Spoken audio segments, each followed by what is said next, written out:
আসসালামু আলাইকুম প্রিয় দর্শক, চ্যানেল আই সংবাদে স্বাগত। আপনাদের সঙ্গে আছি আমি সামির হোসেন। বিস্তারিত সংবাদের শুরুতে জানিয়ে দিচ্ছি সুপারফ্রেশ ফর্টিফাইড সয়াবিন তেল। সংবাদ শিরোনামগুলো। ইতিহাসের ভয়াবহ সন্ত্রাসী হামলা 9/11-এর 23 বছর আজ, এখনও সন্ত্রাসবাদের বিরুদ্ধে অভিযান চালিয়ে যাচ্ছে যুক্তরাষ্ট্র। সাবেক বিদ্যুৎ জ্বালানি ও খনিজ সম্পদ বিষয়ক উপদেষ্টা তৌফিক-ই ইলাহি চৌধুরী গ্রেপ্তার, জিজ্ঞাসাবাদের জন্য নেওয়া হয়েছে ডিবি কার্যালয়ে। রাজধানী ও বাইরে ডেঙ্গু জ্বরের প্রকোপ বাড়ছে, সেরোটাইপ ডেন-2 জনিত ডেঙ্গুর সংক্রমণে আক্রান্ত বেশিরভাগ মানুষ। এবং সবুজের সাথে বাংলাদেশ স্লোগানে পিরোজপুরে প্রকৃতি ও জীবন ক্লাবের বৃক্ষরোপণ ও চারা বিতরণ, পরিবেশের ভারসাম্য রক্ষায় নেওয়া কর্মসূচির প্রশংসা।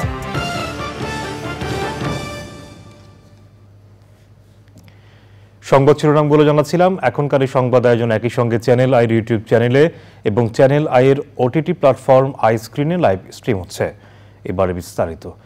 মার্কিন প্রেসিডেন্ট নির্বাচনে ক্ষমতাসীন ডেমোক্র্যাট দলের প্রার্থী কামালা হ্যারিস ও বিরোধী রিপাবলিকান প্রার্থী ডোনাল্ড ট্রাম্পের মধ্যে সরাসরি টিভি বিতর্ক হয়েছে। নভেম্বরে ভোটের আগে গুরুত্বপূর্ণ এই বিতর্কে ট্রাম্প ও কমলা দুজনেই একে অপরকে মিথ্যাবাদী ও দুর্বল বলে উল্লেখ করেছেন। গাজা ইসরায়েল যুদ্ধ প্রশ্নে ট্রাম্প বলেছেন, তিনি যখন প্রেসিডেন্ট ছিলেন তখন বিশ্বে কোনো যুদ্ধ হয়নি।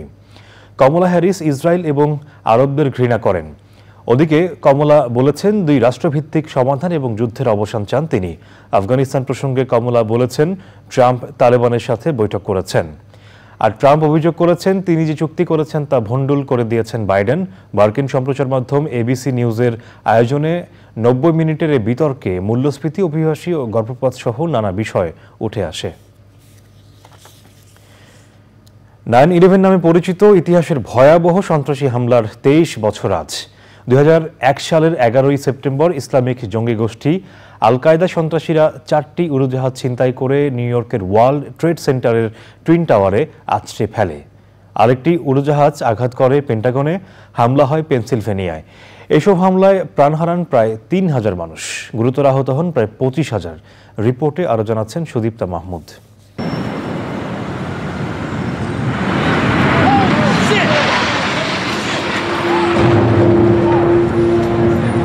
নিউ ইয়র্কের আকাশচুম্বী ভবন ওয়ার্ল্ড ট্রেড সেন্টারের টুইন টাওয়ার 2001 সালের 11 সেপ্টেম্বর স্থানীয় সময় সকাল 8:46 নর্থ টাওয়ারে আঘাত করে জঙ্গিদের ছিনতাই করা যাত্রীবাহী একটি বিমান। এর কিছু সময় পর 9:03 লাইভ টেলিকাস্টে বিশ্ববাসী দেখতে পায় দ্বিতীয় বিমানটির সাউথ টাওয়ারে আছড়ে পড়ার দৃশ্য।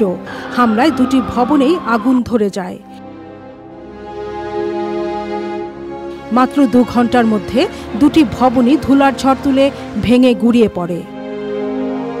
স্থানীয় সময় সকাল 9:37 তৃতীয় বিমানটি আঘাত করে পেন্টাগনের পশ্চিম অংশে। হোয়াইট হাউসে আঘাত করতে যাওয়া আরেকটি বিমান সকাল 10:03 আছড়ে পড়ে পেনসিলভেনিয়ায়। ভয়াবহ এই হামলায় আল কায়দার 19 জন জঙ্গির নাম কালো তালিকায় অন্তর্ভুক্ত করে যুক্তরাষ্ট্র। একই বছর অক্টোবরে আইএসের ওপর হামলা চালায় মার্কিন নেতৃত্বাধীন ন্যাটো বাহিনী। হামলার ঘটনায় প্রধান আসামি করা হয় আল কায়দার প্রতিষ্ঠাতা ও প্রধান নেতা ওসামা বিন লাদেনকে। 2011 সালের 2 মে ওসামা বিন লাদেনকে পাকিস্তানের অ্যাবোটাবাদের একটি বাড়িতে অভিযান চালিয়ে হত্যা করে মার্কিন নেভি সিল সদস্যরা। 9/11-এর পরপরই সন্ত্রাসবাদের বিরুদ্ধে দীর্ঘমেয়াদী অভিযানের ঘোষণা দেয় যুক্তরাষ্ট্র, যে অভিযান হামলার 23 বছর পরেও অব্যাহত রয়েছে। ন্যাটোর সদস্যভুক্ত দেশগুলোর সমন্বয়ে সন্ত্রাসের বিরুদ্ধে যুদ্ধ মূল মন্ত্র নিয়ে কাজ করছে মার্কিন প্রতিরক্ষা দপ্তর। শুধু আকাশপথে হামলা নয়, সন্ত্রাসবাদ মোকাবেলায় দীর্ঘস্থায়ী অভিযানের কথা উল্লেখ করেছিলেন তৎকালীন প্রেসিডেন্ট জর্জ বুশ, যে অভিযান এখনও অব্যাহত রয়েছে বলে জানিয়েছে যুক্তরাষ্ট্র। Sudipta Mahmud, channel I. সাবেক প্রধানমন্ত্রী শেখ হাসিনার বিদ্যুৎ, জ্বালানি ও খনিজ সম্পদ বিষয়ক উপদেষ্টা তৌফিকি ইলাহি চৌধুরীকে গ্রেপ্তার করা হয়েছে। মঙ্গলবার রাতে রাজধানীর গুলশান এলাকা থেকে তাকে গ্রেফতার করা হয়। পরে তাকে জিজ্ঞাসাবাদের জন্য মহানগর গোয়েন্দা পুলিশ কার্যালয়ে নেওয়া হয়, তবে তাকে কোন অভিযোগ বা কোন মামলায় গ্রেপ্তার করা হয়েছে তা জানানো হয়নি। একই রাতে সাবেক অতিরিক্ত অ্যাটর্নি জেনারেল ব্যারিস্টার মেহেদী হাসান চৌধুরী এবং গাজীপুর মহানগর আওয়ামী লীগের উপদেষ্টা মণ্ডলীর সদস্য রিয়াজ মাহমুদ আয়নালকে গ্রেপ্তার করা হয়েছে। অবৈধভাবে সীমান্ত পাড়ি দিয়ে ভারতে পালানোর সময় ঝিনাইদহ জেলা পুলিশ তাদের গ্রেপ্তার করে।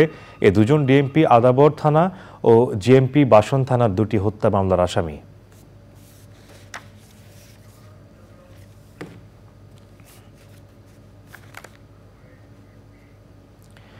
রাজধানীতে ডেঙ্গু জ্বরের প্রকোপ বাড়ছে। ঢাকার বাইরের বিভিন্ন জেলা থেকেও রাজধানীর বিভিন্ন হাসপাতালে আসছেন ডেঙ্গু আক্রান্তরা। বিশেষজ্ঞ চিকিৎসকরা বলছেন, এবছর সেরোটাইপ ডেন-2 জনিত ডেঙ্গুর সংক্রমণে আক্রান্ত হচ্ছেন বেশিরভাগ মানুষ। ডেঙ্গু রোগীদের চিকিৎসায় রাজধানী সোহরাওয়ার্দী মেডিকেল কলেজ হাসপাতালে চালু করা হচ্ছে 90 শয্যার বিশেষ ওয়ার্ড। জান্নাতুল বাকেয়া কেকার রিপোর্ট। বেশ কয়েক বছর ধরে প্রায় সারা বছরই দেশে ডেঙ্গু জ্বরে আক্রান্ত শনাক্ত হচ্ছে। সাধারণত জুন থেকে সেপ্টেম্বর পর্যন্ত ডেঙ্গু জ্বরের প্রকোপ যদিও বেশি থাকে। ঊর্ধ্বমুখী সংক্রমণে চলতি মাসে বেড়েছে আক্রান্তের সংখ্যা। ডেঙ্গু জ্বরে বিশেষায়িত চিকিৎসায় নির্ধারিত রাজধানীর শহীদ সোহরাওয়ার্দী মেডিকেল কলেজ হাসপাতালে মঙ্গলবার চিকিৎসাধীন ছিল 50 জন ডেঙ্গু আক্রান্ত। এর মধ্যে গত 24 ঘন্টায় ভর্তি হয়েছেন 15 জন। 4 তারিখে ভর্তি হয়েছি, 6 আজকে রিপোর্ট দেখা বলবে যে ছুটি হবে নাকি না হবে। পায়খানার সাথে রক্ত পড়ছিল একদিন, তারপর ব্লাড জোগাড় করতে বলছিল, তারপর ব্লাড নিয়েছি ডোনার থেকে। পরে বলছে রক্ত আর লাগবো না, ব্লাড লাগবো না, পুরোটাই সুস্থ আছে। আজকের দিন রাইখা কালকে ছাইড়া দিই। চিকিৎসকরা বলছেন, আগস্ট মাসের মাঝামাঝি থেকে ডেঙ্গু জ্বরে আক্রান্তের সংখ্যা বাড়তে থাকে। তো গত মাসের মাঝামাঝি থেকে কিন্তু ডেঙ্গির আমাদের যে ভর্তির সংখ্যাটা কিন্তু অনেক বেড়ে গেছে ওয়ার্ডে আর কি। তো পেশেন্টগুলো কিন্তু আমাদের কাছে যেগুলো হাসপাতালে আসে, 2 রকমের পেশেন্ট আছে। কিছু আছে খুবই খারাপ রোগী, আর কিছু আসে মোটামুটি ধরেন শক ছাড়া আর কি। তো বেশিরভাগ ক্ষেত্রে যে আমরা যে রোগীগুলো পাচ্ছি, বেশিরভাগ রোগী কিন্তু আমাদের কাছে ডেঙ্গি হেমোরেজিক ফিভার নিয়ে আসতেছে। কিন্তু আমরা এখন যে সেরোটাইপটা পাচ্ছি সবচেয়ে বেশি হচ্ছে আপনার সেরোটাইপ 2, কারণ একটা গবেষণাতে দেখা গেছে যে গত বছর আমাদের 87% সেরোটাইপ 2 ছিল, আর 13% ছিল সেরোটাইপ 3। তো আমাদের এখন সবচেয়ে বেশি হচ্ছে সেরোটাইপ 2, তারপরে সেরোটাইপ 3। এই অলরেডি সব কিছু ঠিক আছে, বেড টেড সব ঠিক। আমাদের খালি একটু সিস্টারের একটু এবং লজিস্টিকের একটু স্বল্পতার কারণে আমরা শুরু করতে পারি নাই। আমি আজকেও কথা বলেছি, স্যারের সাথে আগামীকালে এটা চালু হয়ে যাবে। রোগীদের বিশেষ পর্যবেক্ষণে রেখে সমন্বিত চিকিৎসার জন্য আলাদা ওয়ার্ডে 50 শয্যায় পুরুষ এবং 40 শয্যায় নারীদের চিকিৎসার উদ্যোগ নেওয়া হচ্ছে। জান্নাতুল বাকেয়া কেকা, চ্যানেল আই, ঢাকা। সবুজের সাথে বাংলাদেশ স্লোগানে উপকূলীয় অঞ্চল পিরোজপুরের বৃক্ষরোপণ ও চারা বিতরণ করেছে প্রকৃতি ও জীবন ক্লাব। করিমুন্নেসা বালিকা মাধ্যমিক বিদ্যালয়ে কর্মসূচির উদ্বোধন করা হয়। সে সময় স্কুলের শিক্ষার্থীদের মাঝে ফলদ, বনজ ও ঔষধি গাছের চারা বিতরণ করা হয়।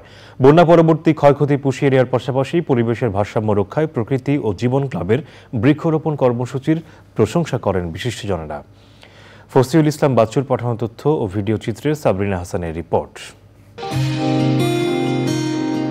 জলবায়ুর বিরূপ প্রভাব মোকাবেলা এবং গোটা দেশকে সবুজ বেষ্টনীতে ঘেরার অংশ হিসেবে পিরোজপুরে প্রকৃতি ও জীবন ক্লাবের বৃক্ষরোপণ ও চারা বিতরণ কর্মসূচি। পিরোজপুর প্রকৃতি ও জীবন ক্লাবের উদ্যোগে করিমুন্নেসা বালিকা বিদ্যালয়ে বৃক্ষরোপণ কর্মসূচি পালন করা হয়। ফল, ফুল, কাঠ এবং ঔষধি নানা বৃক্ষ কিন্তু আমাদের নানাভাবে সাহায্য করছে। সুতরাং আমাদের এই যে অক্সিজেন, এই যে কার্বন যে নিঃসরণ হচ্ছে তাকে শুষে নেওয়া, সব কিছু মিলিয়ে গাছের কিন্তু একটা বিশাল ভূমিকা আছে। এবং সেই কারণেই কিন্তু আমাদের বৃক্ষরোপণ কর্মসূচি সারা বাংলাদেশে ছড়িয়ে দিতে হবে এবং সবাই মিলে আমরা যখনই হাতে হাত মেলাবো তখনই কিন্তু এই কর্মসূচিও সফল হবে এবং আমরাও কিন্তু নানা ধরনের উপদ্রব থেকে আমরা পরিত্রাণ পাব। সুতরাং আসুন আমরা সবাই মিলে এই বাংলাদেশটাকে সবুজ করে ফেলি এবং সবুজে সাজিয়ে ফেলি।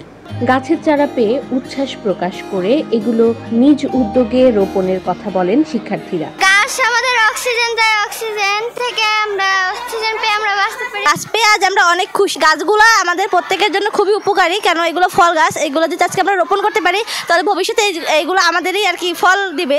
প্রকৃতি ও জীবন ক্লাবের বৃক্ষরোপণ কর্মসূচি আগামী প্রজন্মের জন্য বাসযোগ্য পৃথিবী গড়তে সহায়ক হবে বলেন বিশিষ্টজনেরা। কর্মসূচির মাধ্যমে একটা সুন্দর প্রকৃতি আমরা উপহার পাবো এবং বাচ্চারা বৃক্ষরোপণ সম্পর্কে সচেতন হবে। এরকম আরও যেন বেশি বেশি কার্যক্রম হয় চ্যানেল আইয়ের মাধ্যমে, আমরা সেই আশা প্রত্যাশা ব্যক্ত করছি। উপকূলীয় অঞ্চলে ঝড় ঝঞ্ঝা রক্ষায় রোপণ করা গাছগুলো সহায়ক হবে বলে মনে করেন প্রকৃতিপ্রেমীরা। চ্যানেল আই সারা বাংলাদেশের সবুজে বাংলাদেশ সাজাই এই স্লোগানের ভিত্তিতে যে বৃক্ষরোপণ কর্মসূচি গ্রহণ করেছে তার প্রতি আমি আবারও ধন্যবাদ জানাই চ্যানেল আইকে। দেশের পরিবেশকে সুস্থ এবং সুন্দরভাবে গড়তে প্রকৃতি ও জীবন ক্লাব আগামীতেও বৃক্ষরোপণ কর্মসূচি অব্যাহত রাখবে বলে প্রত্যাশা পিরোজপুরবাসী। সাবরিনা হাসান, প্রকৃতি ও জীবন ডেস্ক, চ্যানেল আই। সংবাদের এই পর্যায়ে নিচ্ছি বিরতি।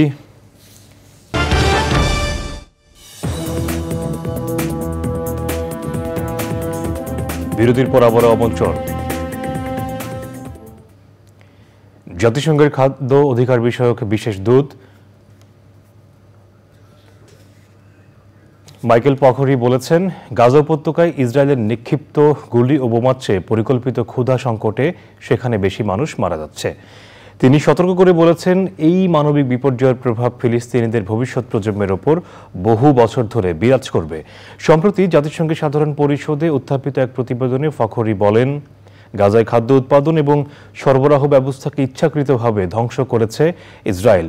বিষাক্ত পদার্থ ব্যবহার করে কৃষিজমি অনাবাদি করা, ক্ষেত খামার ধ্বংস এবং মাছ ধরার নৌযান ও বন্দরগুলোকে বিধ্বস্ত করা হয়েছে। এতে গাজার পুরো জনগোষ্ঠী মানবিক ত্রাণের উপর নির্ভরশীল হয়ে পড়েছে।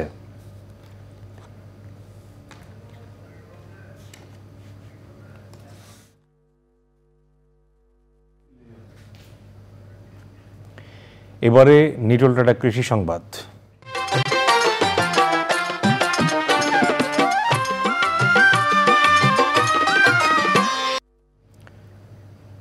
নীলফামারীতে পরিত্যক্ত মুরগির খামারে বস্তায় আদা চাষ ও ফিলিপাইন জাতের আখ চাষ করে লাভবান হয়েছে নুরুজ্জামান নামে এক কৃষি উদ্যোক্তা। পরীক্ষামূলকভাবে চাষ করে সফলতা পাওয়ায় এবার দুটি পরিত্যক্ত ঘরের মেঝেতে আদা চাষ করছেন তিনি। স্থানীয় কৃষি বিভাগ বলছে, রোগবালাই কম হওয়ায় বাড়ছে বস্তায় আদা চাষ। নীলফামারী থেকে আনোয়ারুল আলমের পাঠানো তথ্য ভিডিও চিত্রে তাফহিমুল ইসলামের রিপোর্ট। নীলফামারী শহরের কৃষি উদ্যোক্তা নুরুজ্জামান ঢাকা বিশ্ববিদ্যালয় থেকে পড়ালেখা শেষ করে লেয়ার মুরগির খামার গড়ে তোলেন। ভালো লাভ না হয় খামার বন্ধ করেন তিনি। লেয়ার মুরগির পরিত্যক্ত ঘরের মেঝেতে বস্তায় আদা চাষ ও আশেপাশের জায়গাগুলোতে ফিলিপাইন জাতের আখ চাষ করে লাভবান হয়েছেন তিনি। তো আশা করতেছি ফলন অনেক ভালো হবে এবং যদি মিনিমাম ফলনও হয় তবু 3 টন আর কি আমরা আশা করতেছি, যেইটার অ্যাভারেজ ভ্যালু প্রায় 6 লাখ টাকা। আমাদের সর্বোচ্চ খরচ 1.5 থেকে 1.5 লাখ টাকার মতো হতে পারে। বৃহৎ পরিসরে আবাদ করায় কর্মসংস্থানের সুযোগ তৈরি হয়েছে খামারে। ঘর দুইটা মুরগির ব্যবসা বাদ দিয়া আমরা আদা লাগাছি বস্তার মধ্যে। আদার তো মেইন সমস্যা হচ্ছে পচানিটা, তো এই পচানি আর কি এখানে অনেক কম, বস্তাতে করলে অনেক কম, তারপর নিড়ানিতে সুবিধা, খরচা অনেক কম হয়। আদা লাগে দেখছি যে আদা জমির থেকে বস্তায় লাগানো অনেক সুবিধা এবং অনেক ভালো হয়। রোগবালাই কম হওয়ার পাশাপাশি লাভবানের সম্ভাবনা বেশি থাকায় বাড়ছে বস্তায় আদা চাষ। কীটনাশক, রোগনাশক এগুলো যদি আমরা নিয়মিত ম্যানেজমেন্ট করতে পারি, মাটি আলগা করে দিতে পারি এবং বস্তায় মাটি জৈব সার সবসময় যদি আমরা মিশিয়ে দিতে পারি, পরিচর্যা করতে পারি, তাহলে আমরা গড়ে আমরা 1 কেজি করে যদি বস্তায় আমরা পাই, তাহলে আমরা দেখেছি প্রায় 234 মেট্রিক টন আদা আমরা শুধু বস্তাতে উৎপাদন হবে। চলতি মৌসুমে জেলায় 6 উপজেলায় 3,32,775টি বস্তায় আদা চাষ করা হয়েছে। তাফহিমুল ইসলাম, চ্যানেল আই। এবারে কৃষি সংবাদ।